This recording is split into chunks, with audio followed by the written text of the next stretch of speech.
Hello, my name's Mark Frankham and this is a short tutorial on how to do jelly plate printing. I found it very hard to find the perfect process and watched many YouTube films and saw lots of tutorials and I thought it was maybe a good idea just for me to go through my process, which I have now figured out.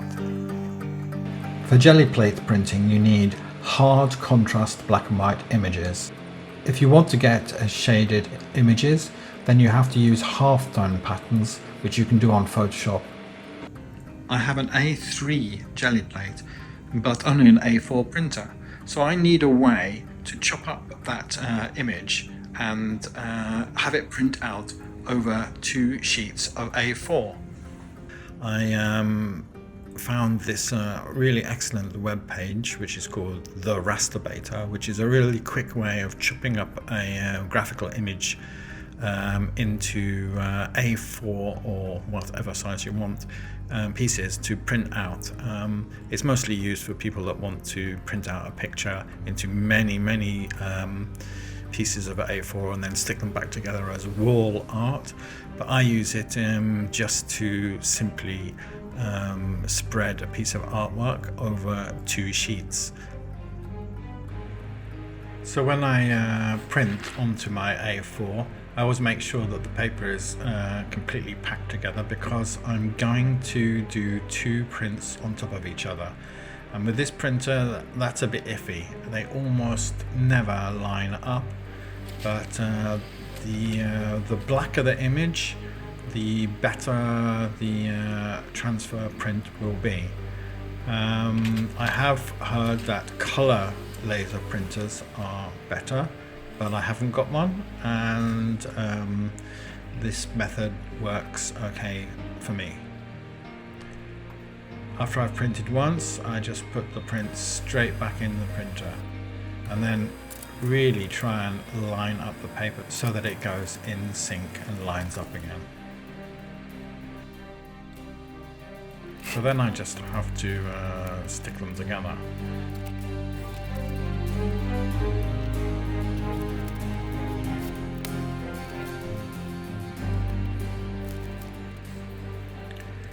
There's a lot of discussion in jelly printing forums about what type of paint works.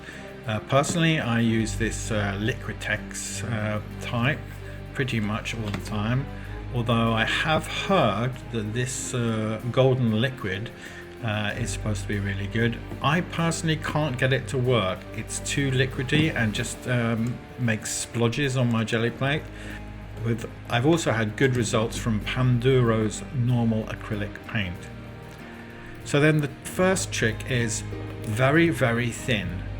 You just roll on with as much less paint than you imagine, and that is the first and main big trick.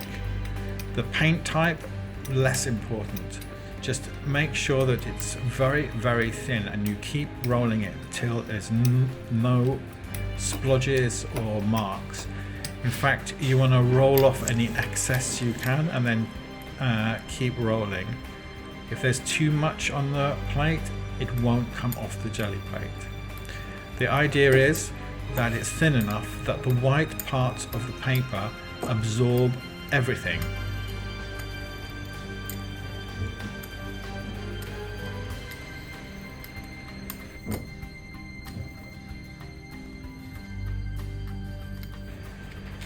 So then when you put on the print, it shouldn't be there for very long, but you press hard. And this is the second tip. First tip, very thin. Second tip, press hard, because you want to get all of the ink that is going to come off on the white areas to come off.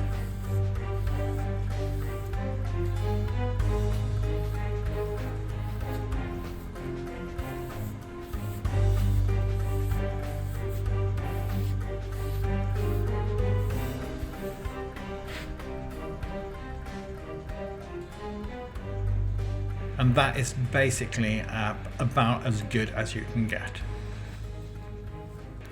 So before you start painting any more color layers on, I would wait till the black layer is completely dry, and that maybe takes 10 to 20 minutes. The next part of the job you can take as long as you like. There's no hurry. The paint can dry in between. In fact, it must dry in between. I always do my first layer black. More advanced people maybe do a transfer in one color and then a transfer in another color. I pretty much always just do a black layer and then paint on the backgrounds. You can use any style you want. You can do it messily or as flat as possible, but just paint them in and take your time. So this bit took probably an hour or two, so let's just speed it up.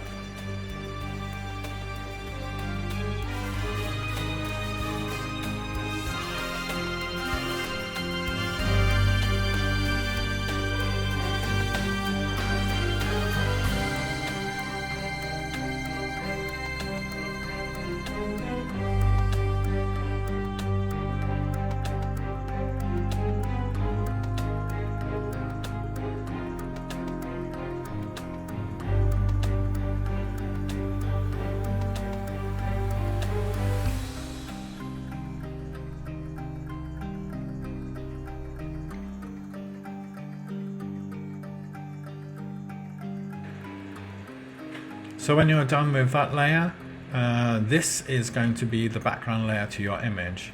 And there's one more layer to go, which is the most important. And it's at this stage, when this paint might be a little bit wet, that I think the third most important tip is, and that is wait for it to dry.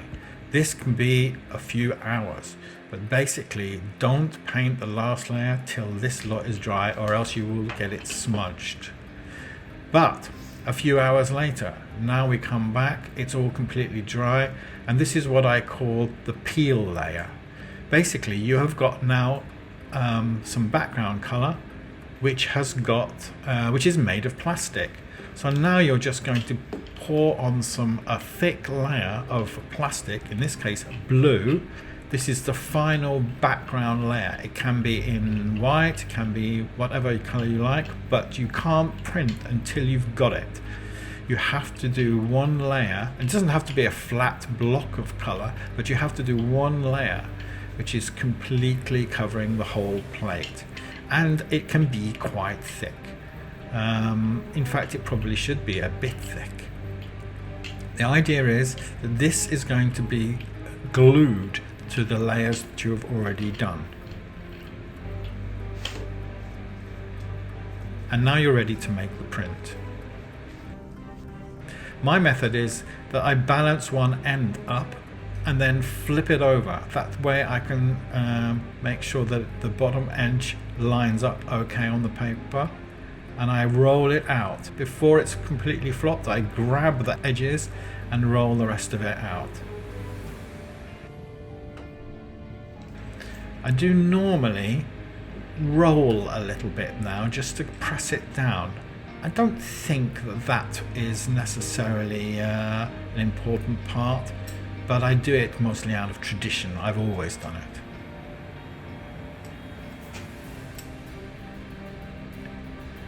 But now comes the most important tip. This is not ready to be pulled. There's no way that dried layer of paint on the background of the people will peel off now. It's separate from that blue layer. So you have to let it dry. This is my printing press, which is a piece of wood and a bucket of nails. Literally now we will wait overnight. So now, next day, come back, take off the bucket of nails and peel. I peel it very slowly. I roll it over so that if I see some bits peeling up, then I can push it back down and maybe give it a manual roll. But if you've left it overnight, basically this doesn't happen. But I wouldn't just rip it off. Be a bit slow and careful. So that's it really. I hope this is helpful. And please visit my Etsy shop or see my Instagram. Bye.